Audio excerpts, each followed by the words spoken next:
몇 년 전에 그 타임지에서 인류 역사상 가장 그 위대한 뛰어난 정치가가 누구냐라고 했더니 1위가 누구였겠어요? 다윗이 인류 역사상 가장 위대한 정치가였다, 이런 그 설문조사가 나왔습니다. 그러면 정치 말고 인류 역사상 가장 그 뛰어난 위대한 시인은 누구냐? 물론 다윗입니다. 여러분, 이렇게 되면은 다윗이 도대체 어떻게 살았길래 역사상 정치인으로서도 가장 위대하게 평가를 받고 또 예술인으로, 시인으로, 음악인으로도 가장 위대한 사람으로 평가받았을까? 우리 성경에는요, 다윗에 대해서 하나님께서 뭐라고 그러시냐면 내 마음에 합한 사람이다, 내 마음에 맞는 사람이다. 성경은 그렇게 한마디로 이야기를 하고 있습니다. 그러니까 세상 인류 역사상의 평가도 그렇고 또 하나님에 대한 평가도 그렇고 가장 위대한 왕으로, 위대한 사람으로 평가를 받고 있는 것이 다윗입니다.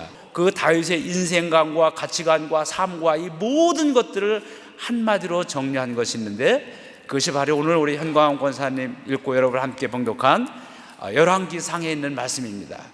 우리 한번 다시 성경을 보면서 우리가 하나님 말씀을 듣도록 하겠습니다. 여러분, 성경 열왕기상 2장 1절부터 4절까지 본문 말씀인데요, 함께 1절 봉독합니다. 시작. 다윗이 죽을 날이 임박함에 그의 아들 솔로몬에게 명령하여 이르되. 죽을 날이 임박함에, 곧 유언입니다. 여러분, 유언은 그 사람의 일생 동안 삶의 경험, 지혜, 깨달음, 결단, 이 모든 것들을 다 종합해서 한마디로 나타나는 것이 곧 유언입니다. 더더군다나 지금까지 평가됐듯이 인류 역사상에 정치인으로서나 시인으로서나 예술가로서나 가장 위대하게 평가되는 이 사람의 죽을 때에 자기 인생을 총정리한 이 한마디, 자기 아들에게 물려주는 이 말이야말로 그 사람이 누군가 어떻게 살아왔다라고 하는 것을 한마디로 보여주고 있습니다. 2절 다 함께 봉독합니다. 시작. 내가 이제 세상 모든 사람이 가는 길로 가게 되었으니 너는 힘써 대장부가 되고. 여기 그 유언 전체를 통해서 많은 것들을 얘기하고 있는데 오늘 세 가지만 얘기하려고 합니다. 첫 번째 2절에서 보여주고 있는 것은 너는 힘써 대장부가 되라 라고 하는 거예요. 여기 힘써 대장부가 되라 라고 하는 이 말을 다른 우리 성경 여러 가지 번역들이 있는데, 다른 성경 번역본에 보면은 너는 강하라, 그리고 남자답게 되어라, 이런 말로 표현하고 있습니다. 여기 힘써라고 하는 것은 여기 영어 성경 그 밑에 우리 영어도 이탈리아도 봤는데 so be strong 그랬어요. 강하라, 그런 말이에요. 강하고 그 다음에 대장부가 되라라고 하는 것은 여기 뭐 남자답게 되라 이런 말도 번역했는데, 남자 어떤 성을 이야기하는 게 아니라 하나님의 지음받은 하나님의 사람답게 살아라, 그렇게 이야기하는 것입니다. 그러므로 힘써 대장부가 되라라고 하는 것을 한마디로 다시 정리해서 풀어보면은 강하고 담대하라, 이렇게 성경은 표현을 하고 있습니다. 여러분, 다윗이 그의 아들 솔로몬에게 주는 유언의 첫 번째 말은 강하고 담대하라입니다. 여러분, 이 다윗이 사는 이 자기 다윗의 인생을 돌이켜 볼 때 다윗은 정말 너무나 파란만장한 그런 인생을 살아갔습니다. 소년 시절부터 그는 두려움에 휩싸여서 살아갈 수밖에 없었습니다. 우리 다윗이 여러분들 보면 소년 시절에 들에 나가서 양떼들을 돌보고 그랬잖아요. 양떼들을 돌볼 때 이 소년 시절에 그때 곰이나 사자들이 나타났다고 다윗이 이야기를 하고 있어요. 여러분, 그 어린 소년이 곰이 나타나고 사자가 나타나면 어떻겠어요? 그건 죽은 거나 마찬가지입니다. 그런 두려움 속에서 소년 시절부터 살아가면서 그 자기의 일을 해야 되는, 그렇게 살아갔던 것이 다윗이었습니다. 또 소년 시절 어때요? 그 전쟁터에 나가서 그 용감한 그런 그 장군 골리앗과 맞부딪혀서 돌멩이 하나로 싸워야 되는 그런 것에 직면하기도 했습니다. 또 여러분, 다윗은 어땠습니까? 왕에게 발탁이 되어서, 그것은 음악인으로서 발탁이 된 거예요. 그래서 왕 옆에 가서 하프를 켜주고 노래를 하자 왕의 그 두통이 다 나서지고 말이죠. 그래서 왕에 발탁되고 그 뒤로도 왕에게 충성을 다했는데 왕은 그런 다윗을 사랑하지 못하고 시기와 질투 속에서 다윗을 죽이려고 했습니다. 여러분, 충성하는 사람에게 상 주질 못할 망정 시기하고 질투해서 죽이려고 그러니까 여러분, 다윗이 어떻겠어요? 정말 살맛 안 나죠. 그리고 왕이 죽이려고 그러는데 어디로 도망갈 데가 있겠습니까? 대항할 수도 없는 그런 거예요. 그런 다윗에게 하나님께서 주신 말씀은 강하고 담대하라는 것이었어요. 외부에서 오는 그 두려움과 외부에서 오는 것, 혹은 또 자기 자신 내부에서 오는 어떤 두려움, 이런 모든 것에 맞서서 다윗이 첫 번째 가져야 될 것은, 하나님께서 다윗에게 주신 것은 강하고 담대하라라고 하는 거였어요. 이 강하고 담대하라고 하는 얘기는 사실은 여호수아에게 주셨고 그 앞에 있어서는 더 많은 하나님의 사람들에게 주어진 하나님의 명령이고 하나님의 말씀입니다. 여호수아 1장 9절 그 밑에 다 함께 봉독합니다. 시작.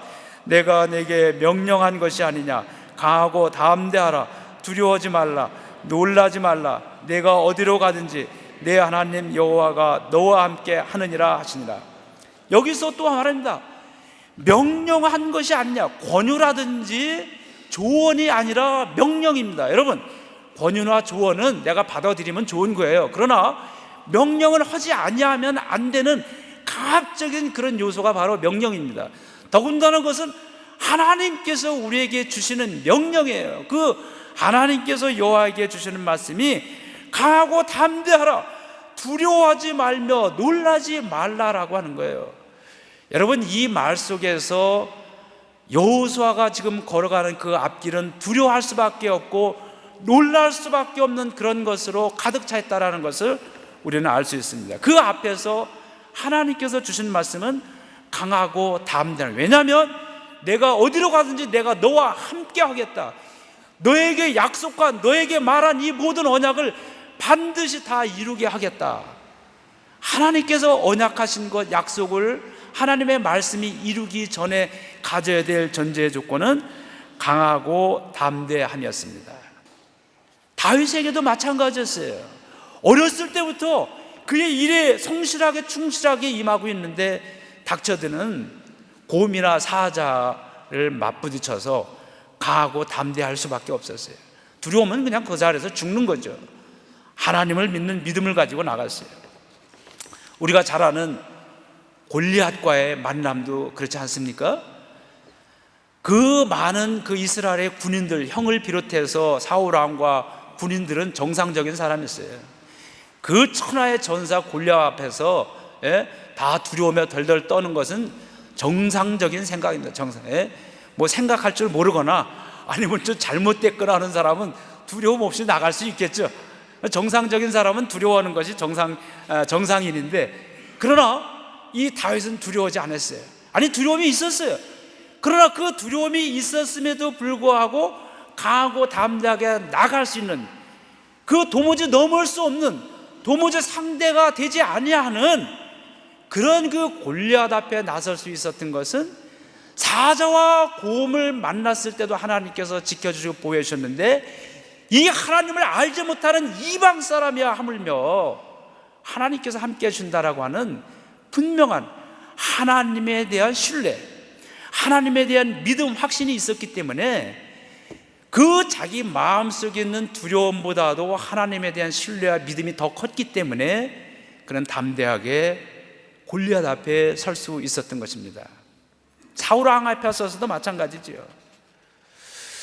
이런 수많은 그 인생을 살면서 고난과 눈물과 역경 속에서 넘을 수 없는 그 장벽, 넘을 수 없는 험난한 그 담 앞에서 다윗은 내가 이것을 극복하고 나갈 수 있는 것은, 하나님의 주신 말씀을 내가 받고 열매를 맺을 수 있는 길은 하나님께서 주신 말씀대로 하나님에 대한 신뢰와 그 말미암은 강하고 담대함으로 나가는 것이다. 이제 다윗은 자기 평생에 내가 이 길을 나가고 승리하는 것은 하나님에 대한 신뢰와 믿음 속에서 나오는 강하고 담대함으로 나가는 것이다. 이것을 확신하면서 그 아들 솔로몬에게 지금 이 마지막 말씀을 주고 있습니다. 여러분, 오늘 우리에게 주시는 말씀이에요. 여러분, 더더군다나 해외에 나와 있는 우리들은 얼마나 또 우리 마음속에 어떤 강하고 담대함과 비전과 꿈을 가지고 나왔지만, 그래서 그만큼 아주 단단한 결심을 가지고 있지만, 그러나 그러기 때문에 반면에 얼마나 우리가 쉽게 무너집니까? 우리가 가장 쉽게 깨지는 그릇은 마음이라고 하는 그릇이라고 우리가 다 알고 있습니다.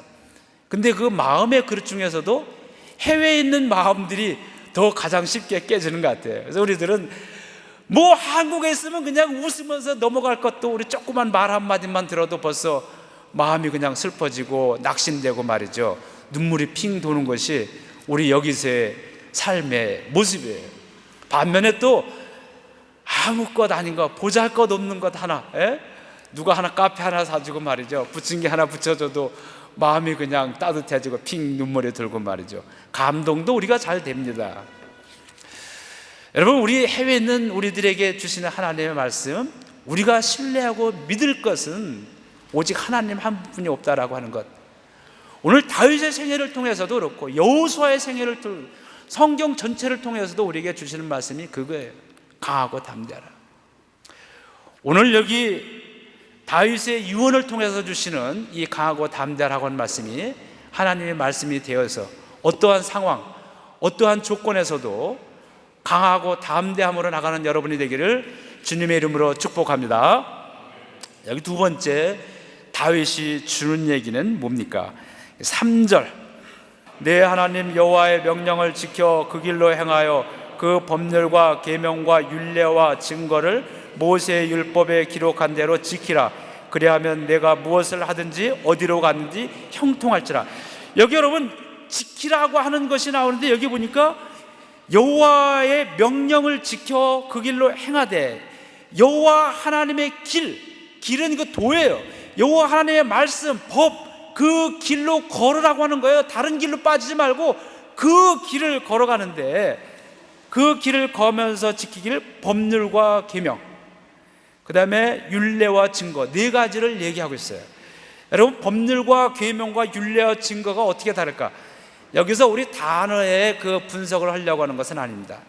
조금씩 차이가 있긴 하지만 통틀어서 이것을 말하면은 하나님의 말씀입니다. 강하고 담대하라고 하는 것이 우리 인생을 살아가는 데 있어서 아버지가 아들에게 주는 첫 번째 유언이라고 한다면, 두 번째 유언은 뭐냐면 하나님의 말씀을 붙들고 살으라고 하는 거예요. 여호수아에게 주신 말씀도 그런 거예요. 두 가지였어요. 담대함이었어요. 하나는 강하고 담대함, 그 다음에 또 하나는 뭐냐면 하나님의 말씀이었어요. 이 말씀을 내가 지켜 행하면 내가 어디로 가든지 무엇을 하든지 형통하리라. 여호수아에게도 똑같이 주어진 말씀인데, 다윗은 그 자기 자신에게 주어진 이 말씀을 평생에 깨닫고 그렇게 말씀을 받으면서 살아갔던 것이 바로 다윗이에요.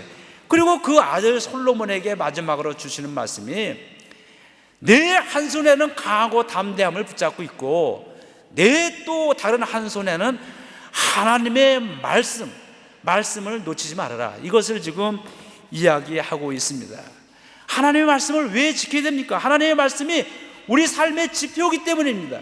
우리가 무엇을 하든지 어디로 가든지, 여러분, 이곳은 안 되겠어, 저기로 가면 독일로 가면 좋을 거야, 아니면 미국으로 가면 더 좋을 거야, 이곳에서는 정말 안 되는데 내가 미국에 있었다라고 한다면, 우리 이런 얘기를 잘합니다. 그러나 여러분, 어디에 있는지 그것이 문제가 아니고 내가 하나님의 계명 속에, 하나님의 말씀 속에 살아가고 있느냐라고 하는 것이 중요합니다. 만약에 내가 하나님의 말씀을 붙들고 그 말씀 안에, 그의 도 안에, 그의 길 안에 내 인생 길을 걸어가고 있다라고 한다면, 여기가 아닌 달나라 한가운데 내가 떨어진다 할지라도 우리는 두려움이 없고 하나님께서 형통하게 우리 길을 열어주실 것입니다. 내가 어떻게 살아가고 있느냐라고 하는 것이 중요한 것입니다. 여기 다윗이 얘기하는 것, 하나님 말씀을 붙들고 살아라. 예수님도 그러셨어요. 공생이 시작하기 전에 시험이 왔을 때 사람이 떡으로만 사는 것이 아니라 하나님의 말씀으로 사는 것이다. 예수님께서 그러셨어요. 내가 하늘로부터 내려오는 생명의 떡이다. 제자들 뛰어 12광주리 남은 그 그것에만 관심이 있었어요. 이 떡 두고 왔네. 그때 예수님께서 내가 하늘로서 내려온 산떡이다. 하늘로서 내려주시는 내 아버지의 생명의 양식을 먹지 아니하는 자는 영원히 살 수 없다. 여러분, 하나님의 말씀을 매일매일 여러분들이 먹으십시오.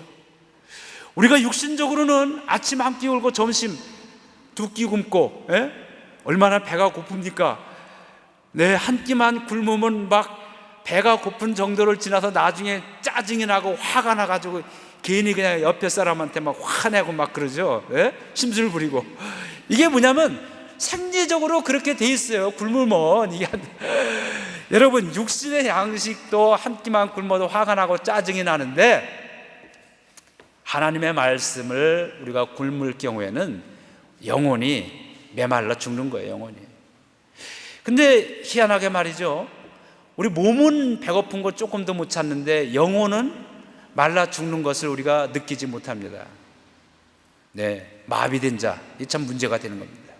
그러므로 우리가 깨어서 하나님의 말씀을 우리가 늘 읽고 묵상하고 지켜 행하는 것, 우리가 어디로 가든지 무엇을 하든지 형통하는 지름길입니다. 여러분, 어디로 가든지 무엇을 하든지 하나님의 말씀을 늘 읽고 묵상하고 지켜 행하는 여러분이 되기를 주님의 이름으로 축원합니다. 세 번째는 뭐냐면 4절 다 함께 봉독하겠습니다. 시작. 여호와께서 내일에 대하여 말씀하시기를 만일 내 자손들이 그들의 길을 삼가 마음을 다하고 성품을 다하여 진실이 내 앞에서 행하면 이스라엘 왕위에 오를 사람이 내게서 끊어지지 아니하리라 하신 말씀을 확실히 이루게 하시리라. 여기 다윗 왕을 이어서 아들 솔로몬이 왕이 됐는데, 당연히 아버지는 이 솔로몬도 왕위를 잘 보존하고 그 이후로 대대로 이 이스라엘의 왕위를 잘 이어가서 이 나라가 번성하고 부흥하는 것이 아버지 왕의 꿈이고 소원입니다. 그렇게 하려면 어떻게 되느냐? 각오담대해야 되고 하나님 말씀을 지켜야 되는데, 그 다음에 중요한 것은 하나님 앞에서 진실된 삶의 모습을 살아가야 된다라고 하는 거예요. 하나님 앞에서 진실된 모습을 보이는데, 그 삶의 진실, 성실이라고 하는 그 삶, 진실이라고 하는 삶을 다하는데 내 마음을 다하고 성품을 다하여 하나님 앞에서 진실이 행하라. 시편 37편 다윗의 시입니다. 다윗이 뭐라고 했습니다? 행악자들 앞에서 불평하지 말아라. 사실 다윗이 볼 때는 하나님을 알지 못하고 하나님에 대해서 오히려 욕하고, 그런 그 악이라고 하는 악은, 그런 나쁜 모습은 다 가지고 있는 사람들이 더 잘 돼요. 그 사람들은 내가 계획하기를 이만큼 내가 벌겠다라고 계획을 세웠는데 더 많이 벌더라 이 말이에요. 더 잘 돼요. 그런 모습을 보면서 너무 마음이 쓰려요. 나는 정직하게 살아가려고 하는데 되지 않냐는. 그러나 다윗이 시를 통해서 하나님께 고백하는 것은 그런 것들로 인해서 불평하지 말고 오늘도 하나님의 성실로 밥을 먹고 살겠습니다. 37장에 그렇게 나와요. 시편. 하나님의 성실로 밥을 먹어라. 하나님의 성실의 밥이라고 하는 이 시의 표현이 정말 가장 위대한 시인, 그런 말이 나옵니다. 하나님의 성실이라고 하는 밥. 여러분, 아침에도요, 우리 꼬리냈도 우리 기도하고 나서 먹으러 가면 여기도 가고 저기도 가고, 그런데 사람들이 입맛이 이태리 사람이라 비슷한 것 같아요. 어디 가면은 사람들이 몰리는 데가 있어요. 그런데 가보면 정말 맛있어요. 따뜻하게 굽고 또 그 리조 같은 거 이렇게 좀 우리가 좋아하는 끈적끈적한 거 넣어가지고 만든 그런 그 리조 있는 꼬리넷도 있는데, 이태리 사람들도 거기 가면은 많이 오더라고요. 빠글빠글 돼요. 여러분, 우리는 자기 입맛에 좋은 걸 따라 살아가고 있는데, 여러분, 우리 영혼과 우리 인생에 가장 맛있는, 영양가 되고 가장 맛있는 건 무엇입니까? 우리에게 정말 필요한 것은 하나님의 성실이라고 하는 밥입니다.